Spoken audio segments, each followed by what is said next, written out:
Olá pessoal, eu sou Tatiana e nesse vídeo eu vou listar alguns dos principais erros na hora da elaboração do projeto estrutural que tornam a estrutura, a obra mais cara. Então clica em gostei, compartilha o vídeo para outras pessoas também terem esse conhecimento, se inscreva se for novo por aqui, siga também o Instagram @elanaobra e continue assistindo o vídeo até o final.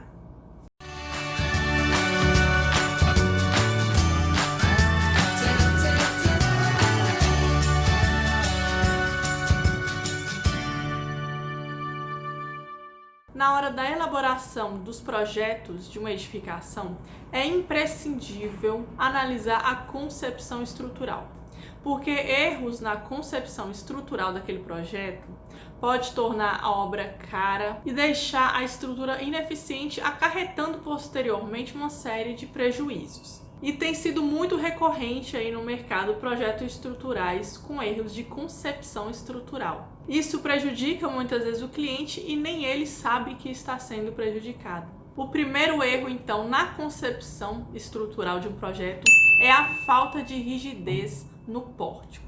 Todas as estruturas estão sujeitas a cargas verticais, mas também a cargas horizontais devido ao vento e ao desaprumo na hora da construção.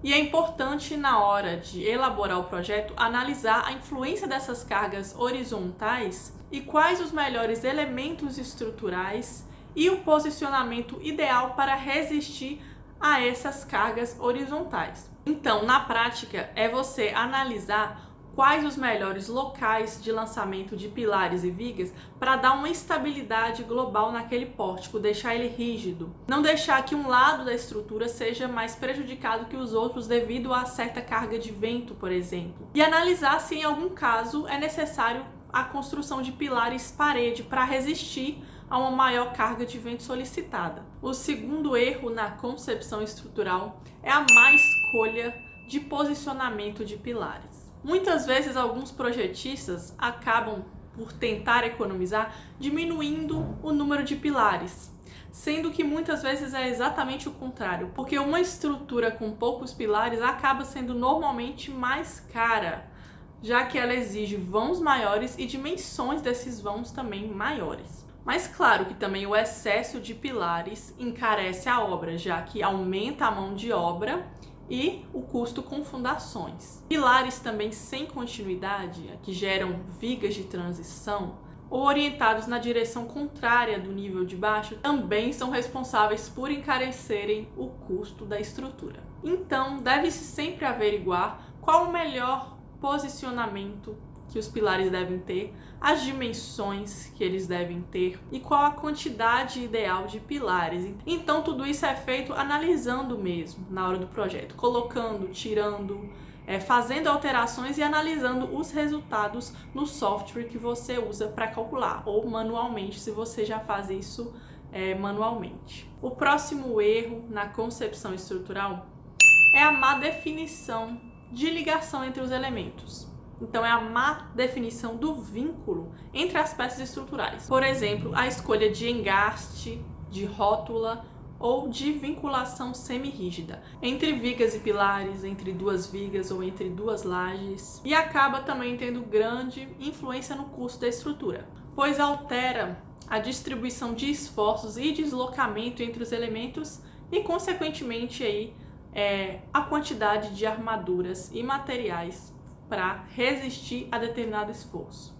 Então, os vínculos entre dois elementos precisam ser escolhidos na medida certa para resistir aos carregamentos horizontais quanto aos verticais. Soluções mal definidas certamente vão encarecer a estrutura. O próximo erro é a escolha no tipo de laje. Gente, hoje em dia há inúmeras soluções para execução de laje. E o que a gente vê aí em muitas obras, em muitas construções, é o uso de sempre os mesmos tipos de laje, não sendo adequado à individualidade de cada projeto.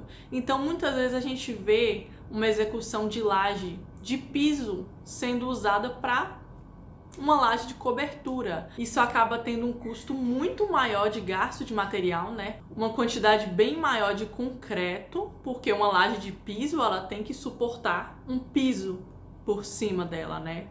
um pavimento. E uma laje de cobertura não, ela só vai vedar mesmo aquela casa. Então muitas vezes isso é feito de maneira errada, até no próprio projeto mesmo estrutural, não é vista a individualidade daquele projeto e adequado à dimensão, à espessura, os vínculos daquela laje, o tipo de laje, se é nervurada, fabricada. Isso tudo influencia muito no custo final da laje. Até por isso que muita gente tem pavor de laje, assim, de fazer a laje na casa, porque já tem aquela visão de que é muito caro e não é bem assim se ela for projetada corretamente. O próximo erro é o baixo refinamento das dimensões de pilares e vigas. O que eu quero dizer com isso? Muitas vezes a preguiça toma conta do engenheiro e faz com que ele adote as mesmas dimensões de vigas e pilares para facilitar a vida. Claro que muitas vezes é até vantajoso sim adotar uma mesma dimensão para vigas e pilares. Porém, isso não pode excluir o fato de o engenheiro olhar minuciosamente cada viga e pilar e ver se aquela opção é a melhor, se aquela dimensão é a melhor para aquelas vigas e aqueles pilares, né? Muitas vezes é necessário sim mudar a seção transversal de um pilar e viga e deixar diferente de outros no mesmo projeto, para ter um custo menor, aí menos gastos, né, e oferecer uma solução mais viável. Então, generalizar e colocar tudo a mesma seção de vigas e pilares pode prejudicar e muito aí os custos na hora de executar aquele projeto. O próximo erro, e esse é bem gritante, porque é definir a fundação sem analisar a sua viabilidade. Então, sem fazer a melhor escolha da fundação. É o famoso Maria vai com as outras, meus vizinhos colocaram essa fundação, então também vou colocar. E isso aumenta muito o custo, porque cada construção é única, tem sua individualidade, né? Tem sua própria terra, seu próprio terreno e tem seu próprio projeto, que é muito diferente do projeto do vizinho.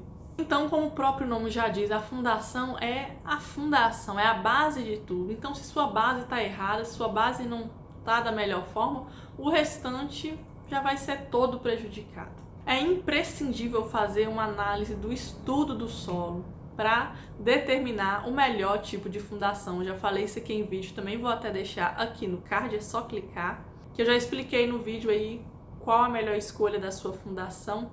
E por que você não pode cair nessa besteira de ir no que todo mundo já está fazendo. O último erro que eu listei aqui para vocês na concepção estrutural é não fazer compatibilização de projetos. Parece bem óbvio isso, mas acredite, ainda hoje muitos profissionais não fazem a compatibilização do projeto estrutural com o arquitetônico, elétrico e hidráulico.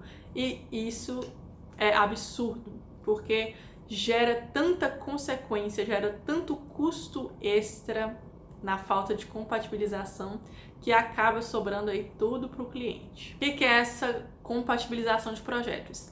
É analisar a interferência de um projeto no outro. Por exemplo, o estrutural está projetando uma viga em determinado lugar, mas o hidráulico está falando que ele está passando uma tubulação naquele local, ou o arquitetônico está falando que ali não tem parede nenhuma. Enfim, essa falta de harmonia mesmo, de compatibilização entre os projetos. Não só vai gerar custos adicionais, como vai atrasar muito o projeto e vai reduzir a qualidade do empreendimento. Hoje, com a tecnologia BIM, para quem não sabe, é Building Information Model, que significa modelagem da informação da construção, isso tem sido muito mais fácil, porque o próprio software já compatibiliza esses projetos e já facilita aí a visualização e possíveis interferências. Por exemplo, o software Revit da Autodesk faz, e muito bem feito, a compatibilização desses projetos. Então, esse foi o vídeo, espero que tenha sido úteis as minhas dicas, tá? Não se esqueça de clicar em gostei, acompanhar aí os próximos vídeos, se inscrevendo aqui no canal, clicando também no sino das notificações. E qualquer sugestão de vídeo, deixa aqui nos comentários, qualquer pergunta, qualquer dúvida, qualquer erro que eu cometi, pode falar aqui também, que a gente vai tentar reparar isso nos próximos, tá? Então, até o próximo vídeo. Tchau!